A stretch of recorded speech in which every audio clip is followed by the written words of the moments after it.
وہ کون سی جنگ تھی جس میں آقا صلی اللہ علیہ وسلم نے اپنے ہاتھوں میں مٹی لے کر اور آپ کافر کی جانب کو پھینک رہے تھے تو کافر کیا ہے پھر سارے کے سارے اندھے ہوتے چلے جا رہے تھے، اندھے ہو رہے تھے کافر اس جنگ کے اندر۔ السلام علیکم ورحمۃ اللہ تعالیٰ وبرکاتہ۔ دوستو، یہ ہمارے کچھ بھائی ہیں، نوجوان ہیں ماشاءاللہ، اور ان کو ہم نے آج ریمانڈ میں لے لیا ہے۔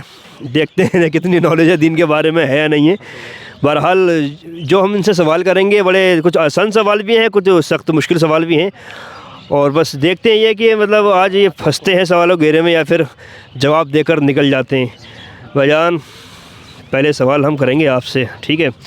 آپ ہمیں یہ بتائیے وہ کون سی جنگ تھی جس میں آقا صلی اللہ علیہ وسلم نے اپنے ہاتھوں میں مٹی لے کر اور آپ کافر کی جانب کو پھینک رہے تھے تو کافر کیا ہے پھر سارے کے سارے اندھے ہوتے چلے جا رہے تھے، اندھے ہو رہے تھے کافر اس جنگ کے اندر؟ وہ کون سی جنگ تھی جس میں آقا نے مٹی پھینکی تھی کافر کی طرف تو کافر کیا ہے اندھے ہوئے تھے؟ جنگ حنین۔ جنگ حنین، ماشاءاللہ ماشاءاللہ، جنگ حنین۔ بھائی بے شک وہاں سے بولو، ادھر سامنے کو آؤ، آ جاؤ۔ ارے ماشاءاللہ، اسمارٹ آدمی ہے تم یار، سامنے رہو۔ اچھا بھائی، آپ سے یہ سوال کر لیتے ہیں۔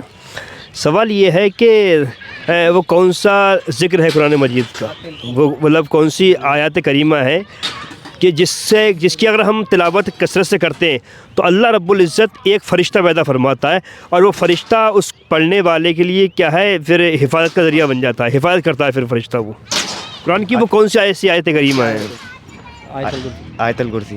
آیت الکرسی۔ دونوں کا جواب بالکل ٹھیک ہے، دونوں بھائی فرما رہا ہے آیت الکرسی۔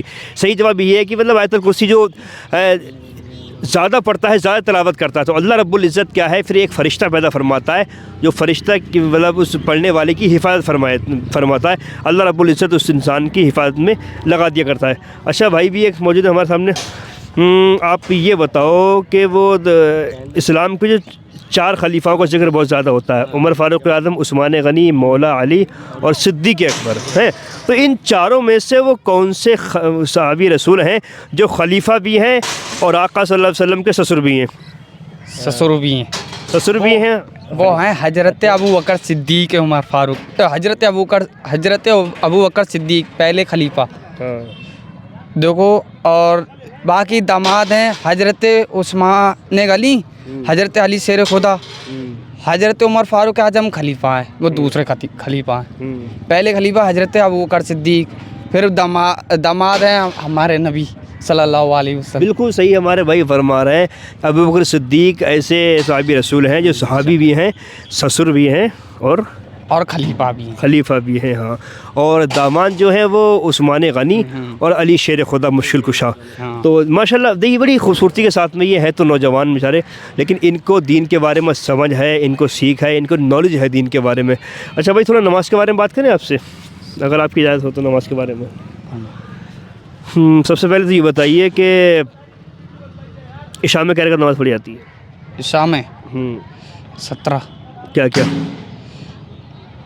عشاء میں چار فرض ہیں، 4 سنتیں، ٹھیک ہے، 4 سنتیں، پھر 2 سنتیں، پھر 3 وتر، 2 نفل۔